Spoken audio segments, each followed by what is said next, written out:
It's a win-win situation.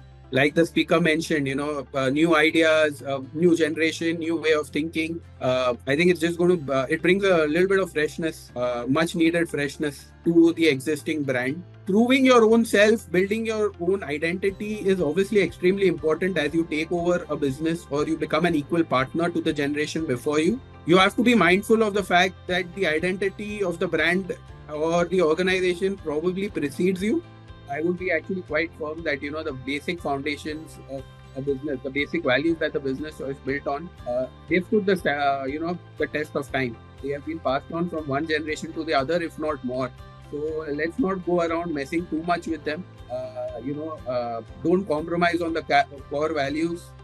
I think most brands, not only in our industry but across industries, are built on certain values, and people associated those brands with those values. There are two sets of values, right? One is your business values, and one is your personal values. Somehow they intersect. I think the personal values, especially for someone who's like the second generation, third generation, I think it's something you're born with, right? I mean, you're born into that culture, you're born into that family. So maybe those values come easier to you. The business values, maybe you need to learn or you need to inculcate once you join the business. Both go hand in hand. And, I can't state this enough. Let's not go around trying to mess too much with the basic values that a company or a brand is built on. Customer choices, customer tastes will keep evolving. They will keep changing. I think they did 20, 30, 40 years back also. Maybe not at the pace that they are now, but I don't think they will ever stop evolving. But also the means to, kind of address those customer tastes have also evolved, have also changed. Everyone keeps talking about the speed of communication. Back in the day, probably, it took days, if not weeks, to finalize a piece of jewelry. Now with the, quick mode of communication on Instagram or WhatsApp, you're able to make changes to the design or, whatever changes the customer requires and, reply back almost instantaneously or pretty quickly. I think the speed of communication from the customer back to the business is also, as quick. At the end of it, we are in an emotional product. People need that emotional connect, and for that emotional connect, you need that personal touch. You need to have that personal relation with a customer. You have to build that rapport with the customer. You have to invest a little bit of time and effort in that. And that is the beauty of the business. Good afternoon, everyone. All those who have logged in, welcome to the 23rd episode of Legacy of Leadership, the knowledge series which we run online. Uh, I welcome our guest for today, Saumil Kothari. Saumil I actually know him since, I don't know, 7, 8, 10 years maybe. And it's really a pleasure and privilege to have him on the episode. Today's episode is Saumil Bhai is really a very nice, soft personality when he is engaging with us as a host and even as a guest. But I'm sure he's a tiger on the prowl when he's really working with his suppliers and his buyers. He's the vice president of sales and not just sales, actually, procurement and sales. So end to end trading operation of Jewelex for pre-graded goods, uh, commonly called certified goods in the trade. It's something that he looks after. He has armed himself with a graduate gemologist qualification from GIA, from Tasbar. And I think all of this is, will really appear very faint if you compare what he has been doing as an active member of the alumni body. Very active member alongside two of his colleagues standing on both his sides, like Taylor, Vikram Bhatt, and Amish Durakia, and also aptly supported by several others, Kavita, Sabora. It's a great team. We are quite happy to be working with them. Uh, Without wasting much time now, I would request Shiv Prasad to get started. Over to you, Shiv. Thank you. Well, thank you. Thank you so much, Guru sir. And thank you, Saumil, for joining in. Uh, Thank you, everyone who's joined in today. We will show you and Saumil some highlights of some of the speakers that have, shared remarkable insights. from their respective journeys. And we've sort of divided them into three segments, right? As the name of this knowledge series, Legacy of Leadership, the first segment is what is about legacy, right? Uh, so, with that, I want to start with the sight and sound show, and I will share my screen and we will get started. All right. What you see on screen are three small snippets from three different legacy of leadership sessions that we've conducted this year. The first one is Niharika Shekhawat. The brother and sister Niharika and Digvijay Shekhawat joined us this year for a legacy of leadership session, and let's see what they have. She has to say. It is okay. Like right now, we just had a family from Dhaka in our Delhi store. And I was just before the call, I was talking to them, and they've been coming to us from the days of my mother and, all that. And now I feel happy, like a kid, that they don't ask about my mom so much and they're very happy dealing with us. It's a smooth transition. So it makes me feel happy that, brands survive, a face change also. And it's so nice. So these are small milestones that give you satisfaction.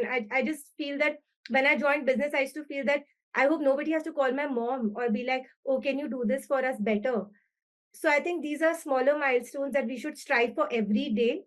Working आप बड़े की जगह छोटे छोटे भी milestones लेते हो, that only becomes a macro picture. Right, so that was Niharika. And now let's listen to what Swati Shekhar of Manohar Lal Saraf Meerut has to say. Fourth generation joining family business was as if the father was like, I'm not letting you join Manohar Lal Saraf till the time you do your own thing outside Manohar Lal Saraf. And that was one big thing. So we have this paper signed in our thing that we both are going to do a different thing and not interfere in Manohar till the time you do not earn this much money. Amount was given and you don't do this much of experience. And he just threw us out in the world. So we did GIA. Then for some time we did diamond cutting. And he said, now you go on your own way, because till the time you don't have your own way, you will not value and you will not come back for a better growth of things. So that is how ML Natural Gems came into being after that. And that is our independent thing. And Manohar Lal Saraf is something that it's not given to us.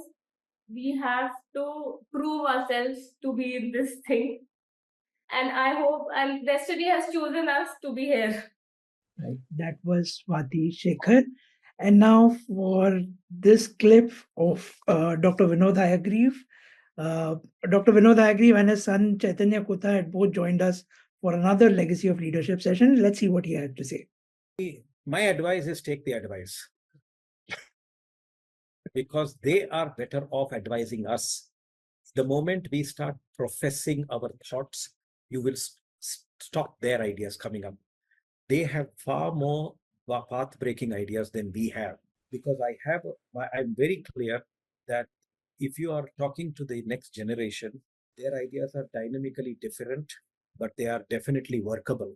And it's your idea, it's your role to give that idea a place in your plans. Everything is possible. The unimaginable is possible. So therefore, it is idea. Let us bring that, give life to those ideas. Right. All right, Saumil. So these were some of the highlights from these three sessions. And what sort of binds them together is the fact that there are these three amazing speakers talking about transitioning of leadership as well as proving one's capability and the ability to embrace and nurture next generation ideas, right? So Niharika spoke about how she gets immense satisfaction from the transition when leadership transition from her mother to and even customers recognize her. Swati spoke about proving oneself outside the business. Dr. Vinod again spoke about embracing these new generation ideas. My question to you, Saumil, is from your perspective now, how important is it for the next generation to build their own identity and credibility, both within and outside the family business, while being supportive of the very innovative thinking that they bring to the table? First of all, thanks a lot for that introduction, Apurva bhai. I think a little too flattering, but felt good. Thank you, Manisha, Arjun, and Shiv for having me. Uh, Getting to your question, so I think Shiv, that move or that switch from one generation to the next, I don't think it's ever 100% smooth.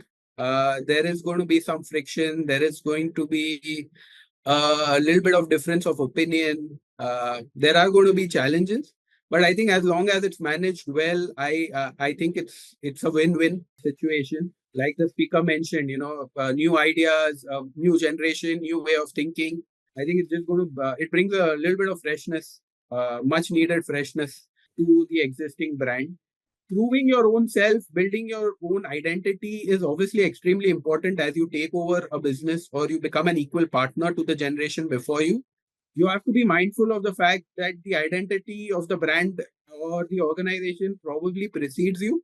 So, it cannot be that your identity overpowers what the brand already stands for. It's more a case of, managing both the things and making sure your identity somehow molds into the identity of the brand, kind of figure out how to coexist.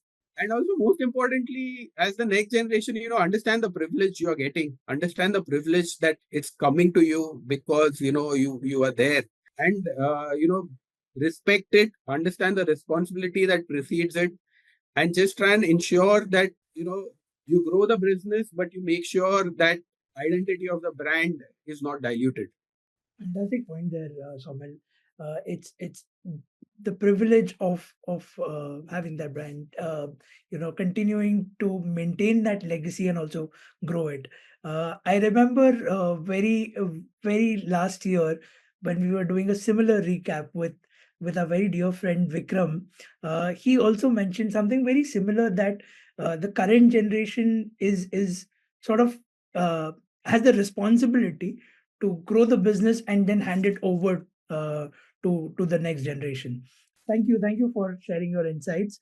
What I'll do next is share my screen again, and let's look at another set of. Like right now, we just had a family from. Sorry.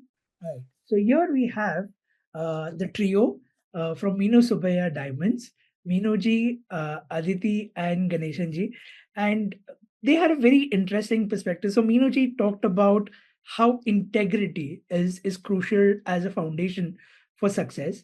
And then Samir Sagar of Manu Bhai Gems, he spoke about the roles of very distinct organizational values that were handed down by 27 generations of goldsmiths that he sort of succeeded, but also some of the organizational values that he built. And let's have a look at these clips. The one thing that my dad would always say is, you can lose money, but never your integrity. So that was the basic, I would say, the foundation laid for MSD is you can lose anything, but never your integrity. So, and everyone who walks into you, So that was a very short clip, and now there are two sets of values, right? So one is of course my family, the way my grandfather and then the previous generations kind of was passed on, and then there are organizational values, right? So I mean they kind of overlap, but we wanted a very distinct value system for the organization. So I mean, अगर देखने जाओ, what is value for us is a simple thing that okay, इसको हम value ज़्यादा देंगे, right? So if anyone is facing a dilemma, okay, what side are you kind of going to give more value to, right? So the organization values are kind of defined as 4 values, right? The first being Junoon for the customer, okay, the second being Dangal, the third is we before me, and the fourth is results matter. A very unique set of organizational values that Samir Bhai spoke of. Now, my question to you after watching those clips, Saumil, is how do you think such core values uh, and combined with the sort of openness to also experiment and have new ideas and be open to new ideas influence the long term growth as well as reputation of family-run businesses? Ship, I think values for any organization, at least, especially one that, transcends generation. I compare them to the foundations of a building. You can build over it, but I don't know if you want to go digging and trying to change the foundations of a building. You're going to have to, unless you're planning to start a business from scratch, I don't think that's the way to go. So I would be actually quite firm that, the basic foundations of a business, the basic values that the business is built on, they've stood the test of time. They have been passed on from one generation to the other, if not more. So let's not go around messing too much with them. Don't compromise on the core values. I think most brands, not only in our industry, but across industries, are built on certain values and people associated those brands with those values. The minute you try and experiment too much, dilute those values, I think you're stepping into a dangerous zone. So you need to be careful. And like mentioned, there are two sets of values, right? One is your business values and one is your personal values. Somehow they intersect. Uh, I think the personal values, especially for someone who's like the second generation, third generation, I think it's something you're born with, right? I mean, you're born into that culture, you're born into that family. So maybe those values come easier to you. The business values, maybe you need to learn or you need to inculcate once you join the business. Both go hand in hand. And, like, I can't state this enough. Let's not go around trying to mess too much with the basic values that a company or a brand is built on. uh, you know, Concentrate more on strengthening them. And maybe, I think what focus should be on is communicating it better, to customers. Maybe now with, the wide reach of social media and the ease of communication, which probably wasn't there, 10, 20, 30 years back. I think focus should be on how we can communicate those values better to the customer and the effort that goes behind those values. I think that is where the focus should be. That's a great point. First, great analogy in terms of comparing these core values to a foundation of a building, and also the fact that uh, uh, the next generation should focus on not messing around with the core values, but in fact focus on communicating them more effectively to customers, especially with social media. Excellent.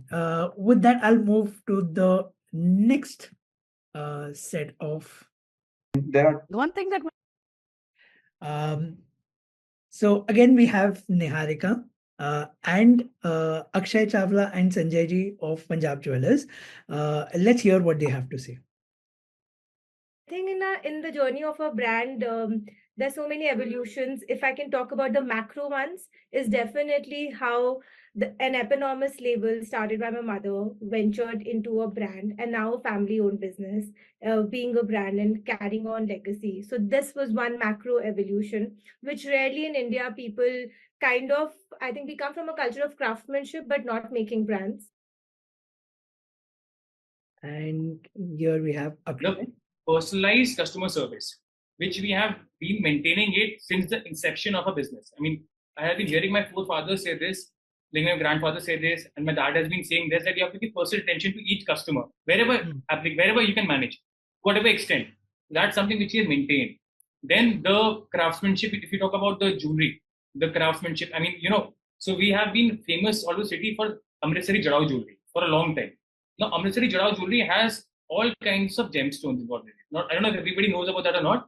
So in that, we have all kinds of rubies, emeralds, and we have kept, this tradition of only using the high-end stones. I mean, these days, a lot of synthetics have come in the market, which are getting used in this kind of jewelry. So that finish is not there in that. So we don't compromise. We have been using the same kind of craftsmanship, the same kind of stones, the real ones. And diamond also, we have always been using that, the near colorless bracket, I would say, GH color, not even somewhere to an extent HI, but not below that. So we try to maintain that, value in terms of the quality we give. Right. They may appear two very distinct sort of points, but I want to connect them. And Saumil, I want to ask you this. So Akshay spoke about maintaining personalized customer service and also high quality craftsmanship, while Niharika spoke about how the focus has always been on craftsmanship rather than building a brand, and a brand that sort of adapts and thrives through generational shifts. Uh, so my question, Saumil, to you is, how can businesses actually strike that balance between tradition and preserving tradition and sort of embracing modern customer expectations to stay relevant in today's day and age? Sure, I think this is like a common thing, right? Age-old traditions, playing out with, all these new mixed perspectives coming in, and how you try and balance them out. How do you make sure the customer is still, top of the tree, so to say. So I'll say one thing: customer choices, customer tastes will keep evolving. They will keep changing. I think they did, 20, 30, 40 years back also. Maybe not at the pace that they are now, but I don't think they will ever stop evolving. But also the means to, kind of address those customer tastes have also evolved, have also changed. Everyone keeps talking about the speed of communication. Back in the day, probably, it took days, if not weeks, to finalize a piece of jewelry. Now, with the, quick mode of communication on Instagram or WhatsApp, you're able to make changes to the design or, whatever changes the customer requires and, reply back almost instantaneously or pretty quickly. I think the speed of communication from the customer back to the business is also, as quick. So that is something that helps. Uh, but at the end of it, we are in an emotional product. People need that emotional connect, and for that emotional connect, you need that personal touch. You need to have that personal relation with a customer. You have to build that rapport with the customer. You have to invest a little bit of time and effort in that. Uh, and that is the beauty of the business, right? You need, I would say it goes beyond just being transactional in a large number of cases. Uh, so yeah, customer service is evolving, but I think as far as the jewelry business goes, that personal touch or that personal connect, I think that's something that's always going to be there. Maybe the modes of communicating are changing, but the message is not. Interesting point of view, and I think Somil, that sort of also backs whatever we've seen in the market play out, right? Many of the e-commerce brands started out with pure online e-commerce, especially in Right. jewelry category, right? And have sort of expanded with brick and mortar. Interesting points over there. Somil, I will now share my next set of videos, uh, four at a time this time, right?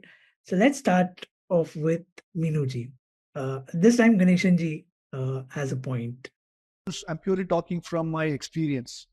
Um, Look, even in a family business, if you have a clarity in roles and responsibilities for every individual, playing to their strengths, then I think it is very easy to run a family business like any other professionally managed business.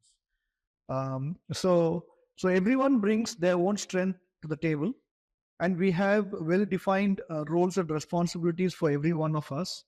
And as I said, my father-in-law was also very clear in that those days itself.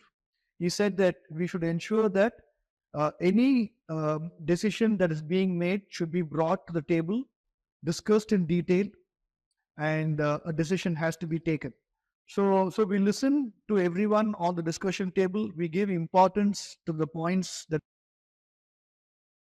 So that was Ganeshanji. Now let's hear what Mohit Jitani had to speak. So, initially we, of course, like you said, had quite a few disagreements. And I would say there are different levels to what the disagreement is, right? Today, one of them could be leadership styles, which is, I would say, the most common issue you would find, at least in like family businesses where father, son, or two brothers come in, because everyone has a different style of like doing work, and there's no right way or wrong way. It's just that, as a company, you have to all agree to follow one approach.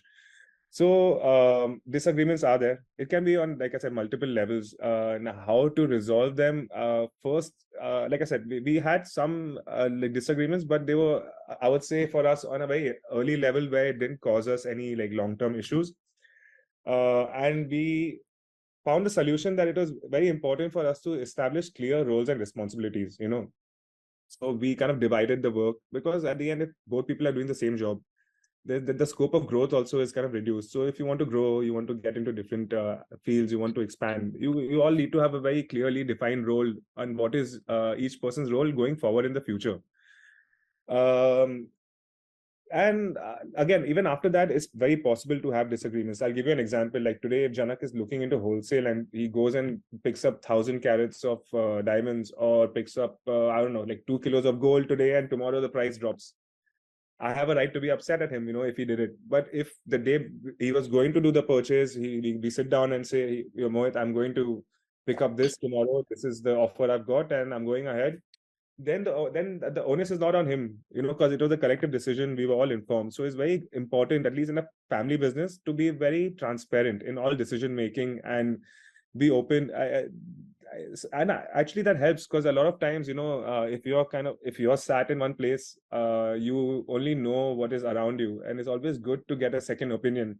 And who can you trust more than your own brother or your father, right? Your family are the people you can trust. So it's very important to always be kind of open to discuss. I see people are not doing that because of the embarrassment of being wrong. But it's better to learn this way than to be wrong without having the support of your family. Right. That was Mohit of Jet Gems. Now let's hear what Sameer Bhai has to say. There are roles clearly defined. I look at marketing. He looks at operations under gold and diamonds and gold and heritage and sales. And then a few smaller, I look after processes and, kind of automation, and he looks after HR and those smaller things. While we are constantly taking the opinions of each other and the feedback from each other, who makes the final call is very clear, right? So if I can tell him whatever I want to for gold, but if he doesn't want to listen, he doesn't want to listen. So vice versa, right? And there's no, it's okay. I mean, there's no feeling bad about it at all, right? So first step is defining. The second step is, I think, first step is just identifying iska kya strength, weakness, and all that. And you'll be surprised at अगर strength वाले को और strength का काम देते रहेंगे ना, वो weakness पे कम ध्यान देंगे, right? So if somebody is really very passionate about finance, okay, or having those internal controls, give them more and more internal controls. Then go more and finance, okay, and gradually take them out for roles where their strength is not there. Okay, it's a gradual process, but it will fall in place. That was Sameer Bhai, and now for a very interesting take from Dr. Vinod Hagreave.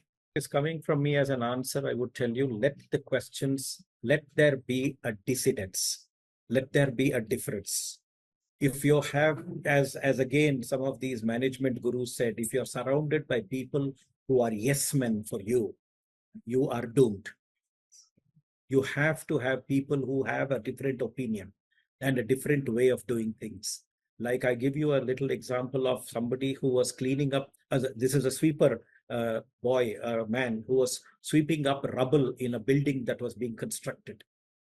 And he was clearing up the mortar. Finished, he took 2 days to clear it up. And 3 days or 4 days later, on the other side of the building, somebody was knocking and cutting through. So this man said, "What are you guys doing? I just finished cleaning up. Again, you're messing up." He said, "No, we are putting, the earlier one was a lift. They were cutting the slabs for a lift. Now he's saying we are putting another lift on the other side." So he said, "What nonsense. I just spent so much of my time and energy. Go and put that lift outside." And that was the idea of the capsule lift. Therefore, let there be dissent. So, from that very interesting analogy of dissidence, allowing dissidence, and also the fact that the speaker spoke about how there needs to be clearly defined roles. Ganeshanji highlighted how individual strengths overlap should be avoided, decisions should be made together. Mohit acknowledged that there will be, of course, differences in leadership styles, but can be resolved through transparent communication. Sameer Bhai spoke about identifying strengths and giving more importance to the strengths. And Dr. Vinod, in his very unique style, highlighted how dissidence is important. Saumil, my question to you is now, see, before the question, I generally want to make a statement, having done so many legacy of leadership knowledge series interviews, working with family members, whether it's siblings, parents, in-laws, I know from conversations that they both, all of this comes from comes with their own set of challenges as well as rewards, right? Uh, so, in your opinion, Somil, how does one go about really defining those roles and ensuring that each family member's strengths are sort of leveraged to drive that growth in the business, long-term growth in the business? Uh, so Shiv, I think it all starts with when someone new from the family joins the business. And I think most family businesses in India, jewelry industry and otherwise, have kind of figured the way out, of kind of perfected the art of how to go about this. Most of them start at the bottom. They have proper processes in place. They structure the training really carefully, meticulously, make sure the next generation goes through every department. I think this really helps in not only identifying their own strengths, but also identifying where the organization is strong and where maybe it requires a little bit more help or a little bit more guidance. I think this entire process, when someone new from the family joins in, don't just put him right at the top to manage, although he's coming from the position of privilege. Make sure he goes through the entire business, understands every part of the business, every part of the process that the business involves. Maybe get a little bit of experience outside the their own comfort zone, to just to get to know yourself better, to get to know the industry better, maybe, so that once you join the business, the family business, you know exactly where things are, how things work. You have your own personal relations with your team, the wide organization. You have those personal connects with all of them, so how you can go about that. uh, so yeah, as long as you do that, I think it's pretty. And as far as dissents go or conflicts, I think that's going to be there with any two people working. Whether, I guess, just being family takes it a notch higher. But as long as you learn to distinguish between the business problem part of it and maybe the personal problem part of it, as long as the focus is on solving the business problem, I think everyone's heart and mind is in the right place. So I think that'll get solved. Just leave the personal problem part of it aside. Focus on the business problem, and don't step on each other's feet. Like he rightly said, divide the work. Final decision rests with one person. Good to get opinions, but trust that person's final decisions and make sure you work towards ensuring that decision falls correctly. Yeah. With that, Samuel, I want to call it wrap on this particular segment, which was legacy. Right now, the next segment is what I love to call it as hot take. And now, with so many different opinions, we certainly have had people sharing their very hatke ideas, very hatke insights on some of the very top very discussed issues, right? So with that, I wanted to share my screen again. So here is Mohit, Menuji, and Chaitanya discussing something about technology. Some changes globally today with AI and ChatGPT. I mean, there are ways to integrate ChatGPT that your customer will soon be chatting with AI rather than your salesperson. It's not something we have kind of introduced yet in our company. I still think it's early stages, but it is something that is going to come in soon. Apart from that, you see AR. Yeah, so today customers can virtually try your jewelry on at home. Again, this is a little new technology. It's been around, but the technology has had some issues. It has become a lot better now in the last year or two. I've seen some demonstrations. And I mean, imagine that experience. You have customers globally, especially in our industry, where people like the touch and feel, or at least have a little experience with the product.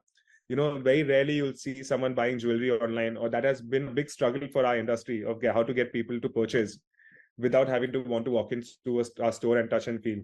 with AR, it's a good experience. It's a good starting point where today a bride can probably have a wedding dress on and try on different earrings virtually from anywhere to see how that look will fit in.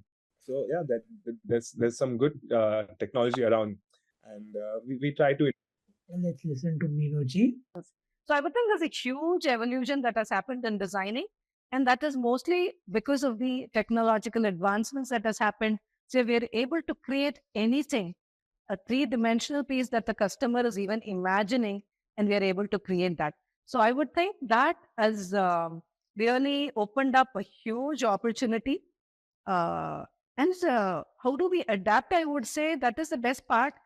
I mean, being in jewelry for 3 decades, seen so many different styles that has evolved, and we are still, very eager, and that is exciting to be creating newer designs, and that excites our team at the factory, that excites the shop floor. So I think, and we do a lot of fusion. So that's the best part of being in business for 30 years and learn different styles yet. And finally, let's listen to Chaitanya. When we look at what's happening today, I think it's all about speed. There's a lot of things changing very quickly. I think technology, when we say tech, it's not like, to me, tech is not ChatGPT. It's now become normal. There's so many new applications like Render or, all these AI tools which really help you get work done a lot faster, and platforms that really sync up everything. I think today it's information.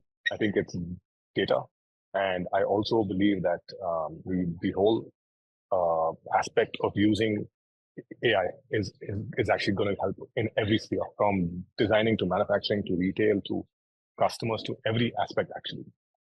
So I think that will be one of the things we're doing. And of course, we also, sometime back, we actually posted on my Instagram page where all our teams were actually in a room and we were teaching them how to become influencers. Because our own teams who can use Instagram, can use the platform to sell, we were teaching them how to become influencers. And that way, that's one more thing that everyone comes in sync, where stuff like this is what we do. Right. So, Saumil, that was 3 different takes on technology. Now, I know, like Chaitanya mentioned, technology is it's wide, but I want to ask something very specific, but just a little context before that. So Mohit emphasized on the potential of artificial intelligence and augmented reality in transforming customer experiences, especially online e-commerce. Meenuji highlighted how advancements in technology has sort of revolutionized design and have enabled creating, intricate pieces. And Chaitanya, of course, pointed out how AI tools have sort of streamlined processes across design, manufacturing, retail, and he also spoke about that particular thing that they're doing with training team members to become influencers. Now, in your view, Saumil, how will technologies such as this, for the sake of this conversation, let's keep it at AI, artificial intelligence, augmented reality, virtual reality, all of that, enhance customer interaction and drive efficiency in jewelry industry? And specifically on AR, I want to ask you: do you foresee that AR and virtual try-ons will sort of become like a standard across brands? Answering the second part of your question first, Shiv, as far as AR, augmented reality goes, I think it's here already. Maybe the cost of adaptation might be slightly prohibitive at the moment for companies below a certain threshold. But I think with any technology, that's a cost that's coming down and coming down quickly. So I do see it becoming, standard practice sooner rather than later. And I think there will be a time not so far in the future where we will wonder how we ever managed to, run our businesses without having this concept. Like you could go on an Amazon website or you go on to IKEA and they will allow you to use AR to place a piece of their furniture, which could be something as small as a vase, how it will look in, your setting, in your house, in your office. Now, when they are able to, obviously these are behemoths, but if they are able to provide this for something as small as a vase, I think, for pieces of jewelry, I think it's going to become pretty standard practice, and it's going to help, you know, us reach, more customers, right? You don't need to be geographically present in the same town, city, country. You could be trying on a piece of jewelry that's maybe sitting in a store in New York. You could be, trying it on at home just to have, how it looks on you, or with a particular dress, your wedding dress, how it looks on that. So yeah, that's something there. Uh, on the AI part, very recently, actually, on one of the GI events, uh, they were using a software to make a design, and it was so efficient and so quick that just about 3 or 4 lines of describing what piece of jewelry you're looking for or what kind of design are you looking for, the AI tool was able to create a design, using a particular gemstone, using only, this, gold or rose gold, and, give 4 or 5 options. Now think of it from the customer point of view, right? You walk into a store, you have a concept in mind, but you're not a jewelry designer, you're not even from the trade, you don't know anything. You're buying your first piece of jewelry, and within a few minutes, you're able to explain to the salesperson, this is what I'm looking at.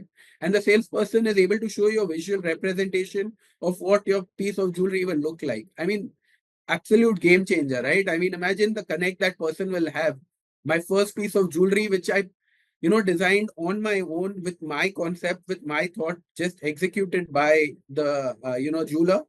I think it's just going to be revolutionary, and it's going to create a whole completely different level of customer engagement with that piece of jewelry.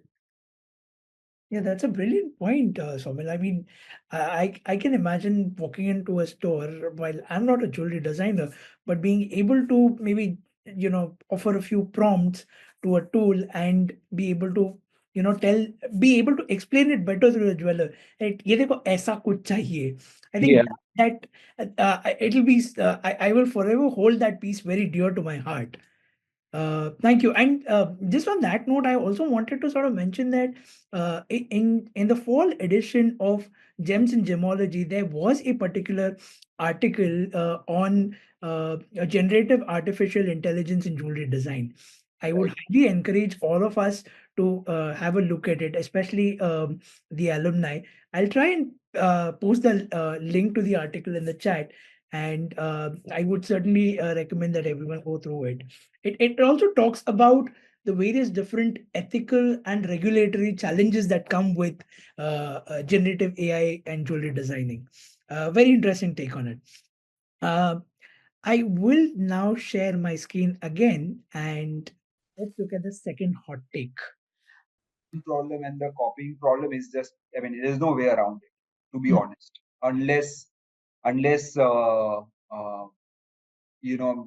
mean, unfortunately, like let's say like brand like Nirav Modi having that strong presence, and then having the government, kind of getting the authorities to kind of chase down the fakes. And I mean, वो scale पे तो अभी कोई product brand India से निकला ही नहीं है, right? So as people will build, of course, you have your patents and your copyrights. One, just because they don't work now doesn't mean that they'll work and not work later on as the whole country formalizes and organizes itself. Um, when I joined the business, trademarking the brand name had no value whatsoever, right? But now it does hold a value. I mean, we've had a couple of cases where people just ripped off our logo and everything, and we sent them a legal notice, and they had to take it down, right? So the laws are becoming more and more. I mean, the weightage, the laws are there anyway, but the weightage to these laws are becoming more and more stronger by the day. And in the future, I'm sure there'll be more stringent laws around the whole copywriting process as it is, right? Having said that, I think it works in today's time as a huge deterrent. I mean, at least sometimes, unfortunately, the bigger brands also kind of rip off from the smaller brands, so it's at least the bigger brands stay away, right? And that damage is controlled. Again, So that was Samir Bhai on the whole point of infringement. Let's hear what Dr. Hayagrim had to say. One aspect is the crafting, for example, relevant to our industry. The crafting does not go away. You cannot ever say that the craftsman can disappear. You need those people. The craft of the industry must be maintained because that's what gives its unique USP. How we can equip those craftsmen with tools that are able to give them a better production. For example, you start using tools that allow them to make things better and quicker and with less effort. Equip your production in such a way that you have modern products, which means that we have to keep an eye on European or Far Eastern type of equipment, machinery. We cannot think that everything is already here in India. There might be a simple machine, but they may have introduced an AI capability into it. So we need to continuously look for those tools in order to keep the craftsmen enhance their level, number one. Right. And finally, for this hot take, let's hear what Shailesh bhai had to say. Okay, so that is the unfortunate part in our country. I have been very vocal about this in all my conversations as when it comes to designs and designers, that designers need to really do something and start trusting people. So you may find some wrong people, but that's a part of business, or that's a part of growing up, that everything cannot be right, and so there can be some wrong decisions that you have made. But if you don't try at all, nobody's going anywhere. And so I know a lot of this so-called designers, and I keep on talking to them, and whenever I meet them, whenever I'm in some forum or other like that, I mean, let's put it like this: it's a shame that we have somebody like today's Times of India is carrying a full-page ad of Tarun Taheliani for Tanishq. I mean, Tarun Taheliani is a garment designer, a wedding dress designer. Okay, but we have a full page advertisement done by Tanishq for Tarun Taheliani showing 5 trousseau wedding necklaces of Tarun Taheliani. Okay, why is there Tarun Taheliani over there, and why not a genuine designer of jewelry? Why is Manish Malhotra designing all of a sudden jewelry?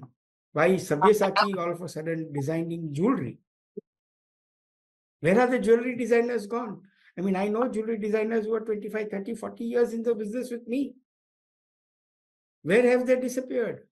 Why are they not out there? Only one, Farah Khan. Okay, and if you want to go beyond that, then there is, of course, Bhagats and things like that. But those are 40, 50 years old guys who've been around for a long time. Not one single guy. And what is the industry doing about it, or what are the designers doing about this thing? So where is that confidence lacking? Right. So, very hot, very hot case. These were 3 different takes on, in my opinion, the sort of link to this is design, jewelry designers, and also protecting the IP that jewelry designers create. So Sameer bhai spoke about the importance of trademark and legal protection in countering copying.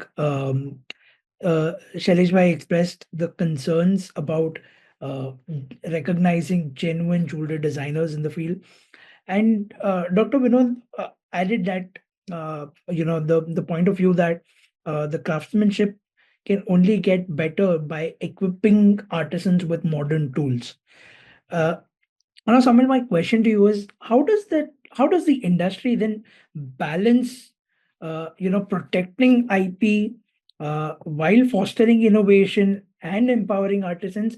And there is that added dimension of, being out there on social media. Uh, all of this while you're trying to, grow and thrive. How does the industry balance this?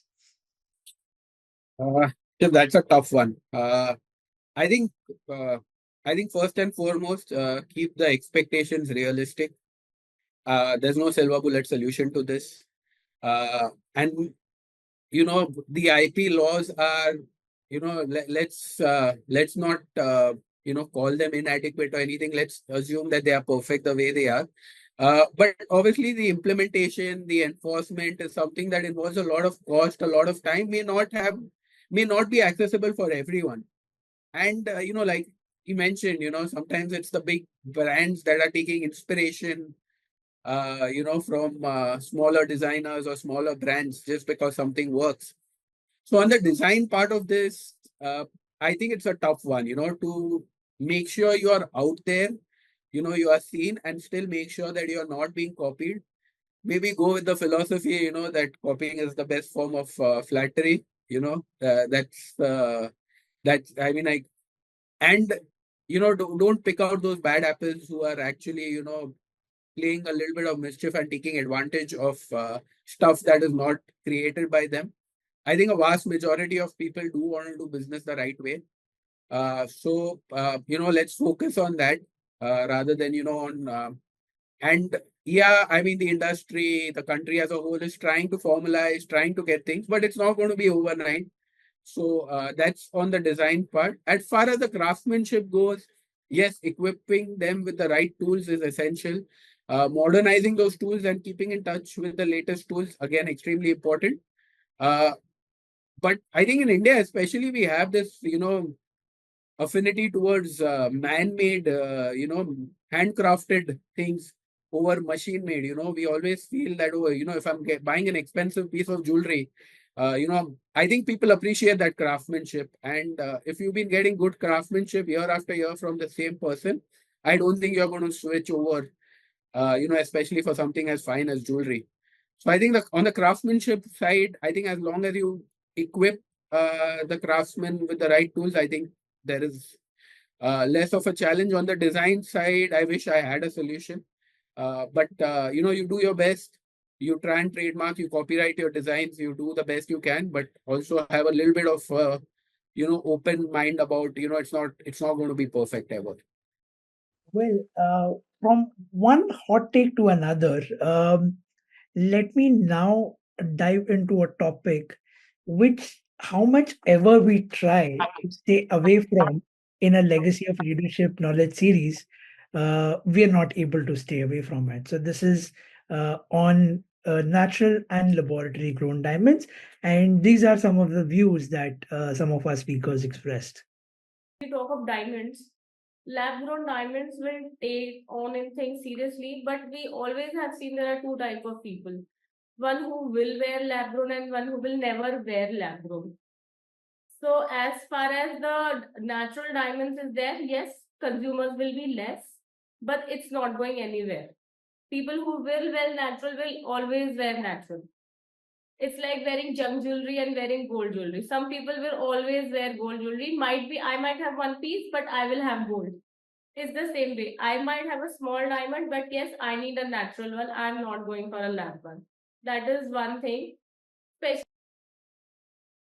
And this is what Chaitanya I had think to the say. future of that is that it's a very affordable line, obviously. I think India is such a young country, and I think that this is another option for people to buy. I don't think it's ever going to replace diamonds. I think natural will always be there, and natural will still be as important as it is, if not, it will get even more important. Lab grown, I think, would give a new segment of people which don't exist as of now, and I think that it'll be more like an add-on sale or a lot more easier. And while this is not on diamonds, we also had Bishruth from the pearls side of things, and this is what he had to say. Why we could sustain for 6 generation or 5 generation is because natural pearl will always hold a value, like how gold will always hold the value. Natural pearl will always hold the value. So no matter if it's 200 years old or 300 years old. And finally, we also had a very distinguished guest on Legacy of Leadership, among others, Mr. Stanley Zale from who was with Stellar, and he gave a very interesting presentation, and this is what stuck out for as a key message. This is our jewelry industry. We're all in this together. So we all benefit from this collective success of the industry. We want this business to do well. Therefore, we have a responsibility to each other to do what's necessary to help secure the sustainability of the jewelry industry in total. We want to see this industry keep moving forward, thriving. To do that, we need to stay relevant. If one of us fails, we all fail. So again, I'll come back to the issue of lab-grown diamonds. Do your due diligence. We'll talk about that a little bit more in order to protect the customer. Right. Saumil, so gear up for another hot take. And the question, of course, the you heard the different takes that all the speakers had.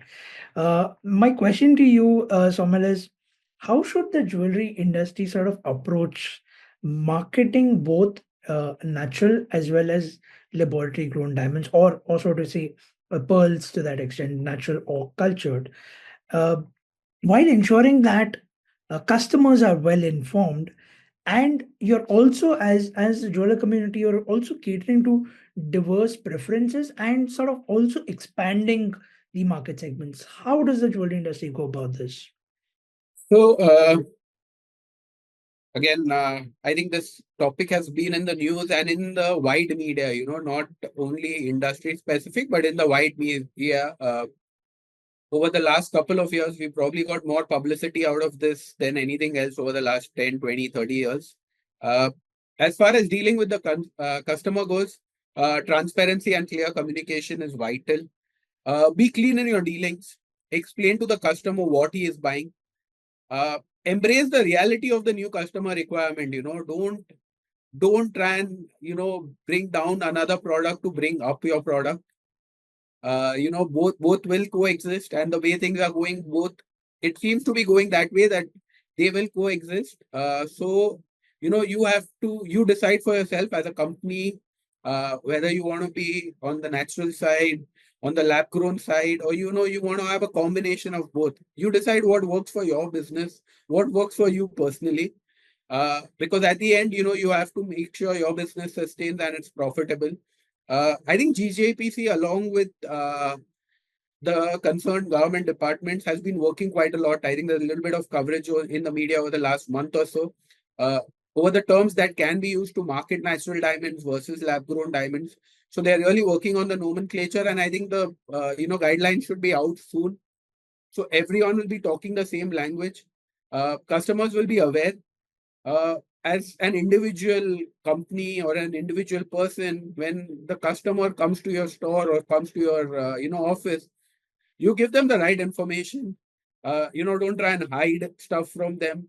Don't missell, obviously. And again, let's not worry about the 1% or less than 1% of people who are out there to make a quick buck. That's always going to be there. Let's not worry about them. I think 99% people are in this for the long run. They're going to be ethical about it. They're going to be transparent about it. So the customer will get educated. And like Mr. Chaitanya said, you're getting a whole new wide, big population of people who can now aspire to own a diamond. The pie is getting that much bigger. In a country like India, I mean, the pie is going to multiply, right? So as a business, just try and figure out how you can get a bigger chunk of that pie. Because the business is growing, right? I mean, lab-grown diamonds have become so accessible for such a big number of people now. So, let's focus on the positive rather than, be on the negative side of it. It's here to stay. So let's focus and see how we can do our best. So net more jewelry purchases, more Always. diamond purchases. More diamond sales, more jewelry sales, and let's see how each of us can get a bigger chunk of that pie. Very interesting. Thank you, Saumil, for that. With that, this is a wrap on the second segment. And for the third segment, this is something which I feel is very dear to our hearts because this is the segment on GI connection, right? So I will share my screen and show you some clips of very interesting opinions. And I think GIE credential helped me a lot. I mean, if I talk about how does GIE helps, how has it helped me? So there are two factors I think which the most important ones which have helped me. First is knowledge. Now, if you have some knowledge, I mean, if you know exactly what kind of stones you're selling, what kind of jewelry you're selling, what kind of stones if you're buying from customer, then you have the upper edge. I mean, you are very confident that whatever you're buying is at the right price. What you're selling is the right price. So there's no second thoughts at all. Even the customer, get some confidence on us, because they know that I have some knowledge about this. I mean, I have the knowledge of the crystal structure. If you go into deep, the chemical composition. I mean, if you can tell the customer about that, not many people know about that, even till date, then customer believes you. And if they believe us, then automatically, half the job is done, because this majorly depends on trust, developing a trust this way. So knowledge is something which has really, helped me through GIA, which I've got. Second is the credibility factor. Let's hear what Digvijay had to say. Both my parents, they were first generation entrepreneurs. So for them to get ahead in life was through good education. So obviously, when it comes to great education, GI, like without a second thought, my dad was like, yeah, GG has to be GI. Yeah.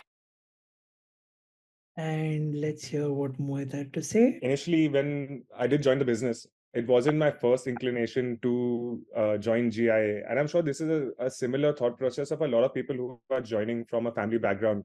I mean, you have assorters in your office who can convey the message to you. And that's obviously what I also thought. Like, hey, is it worth it? And can I really dedicate that time?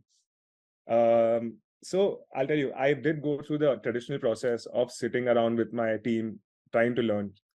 And I failed miserably. It was not an easy and a nice experience.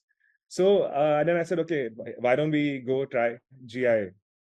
And I must tell you, and I recommend everybody that if you have not, you should, because the way that the GIA curriculum is structured, it might be very rigorous. Like, if I was joining, I would say straight after a school or a college where I was already used to dedicating that time in a classroom, it might be much easier, but I was coming up, working for a few years. So to dedicate that time and to be there every day, it wasn't like the easiest, but once you are there, the way the course is structured, there is no time wasted. It's important to be there all the time, and it pretty much covers everything that you will need in the future.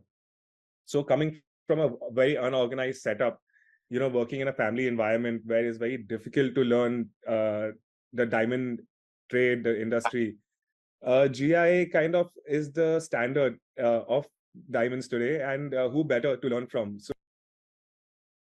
And lastly, this is what Aarti and Swati had to share. Going ahead in 2006, we got a chance to get connected with GIA and get some learnings into diamonds and gemstones. So both of us went to Carlsbad, primarily for diamonds, but then we came to know about this color stone program as well. So we thought, why not do the entire program?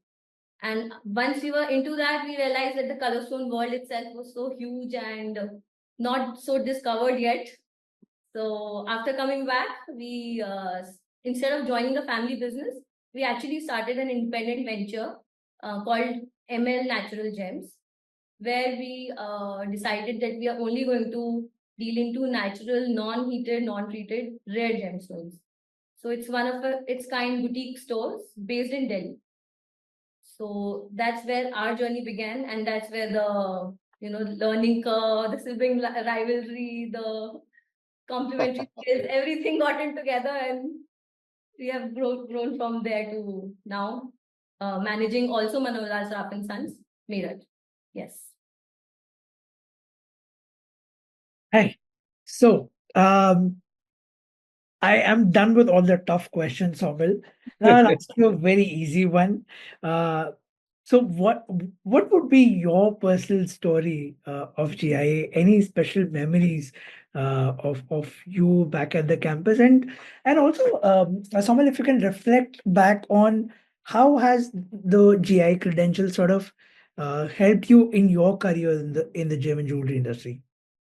Uh, so I think the time at Carlsbad was, I think, 20 plus years now. So I don't know if I have my memory is that great to remember too much about that. But a recent incident that I don't think I'm going to forget for the next 20 years at least. One of my classmates created a group on Instagram and posted a video of himself, about a 2 minute video, just saying what he's doing now and, how he's, remembering his days at Carlsbad as GG. And he actually, at the back of his study, he had a framed photograph of our class and he put it up in his study. And this is from almost 20 years back, right? Interestingly enough, he's no longer in the diamond or jewelry business. He is doing something completely disconnected, something that he's passionate about. Uh, and he just posted this video and we are not in touch. None of us are regularly in touch. Like it happens with a lot of friends from school, college. You lose touch, but, you don't lose the connect. So he just posted this video and sent it across, created this group. And within a week, you had about 8 or 9 people posting replies to that video and not text replies, replying with their own videos. Short videos of 30 seconds, sometimes, they're just sitting in traffic on the way to work, just a quick hello. This is what I'm up to. This is where I am. I used to be in this city, but now I've moved to a different city or country. And this is from a class of about 19 of us. So half the people replied within a week with a video of their own. So, I mean, this is something that, just going to stay with me. This is quite, it was a really good surprise. And, it just shows that, some of these connections that you make, they just don't go away. As far as how that education has helped, two parts to it, Shiv. On the knowledge side of it, there are things that you do every day that you don't necessarily connect back to what you study, whether it's a GA or something else. So I'm sure there's something that I utilize in my day-to-day work, which connects to something I studied at GIA. So, that part cannot be replaced, cannot be spoken enough of.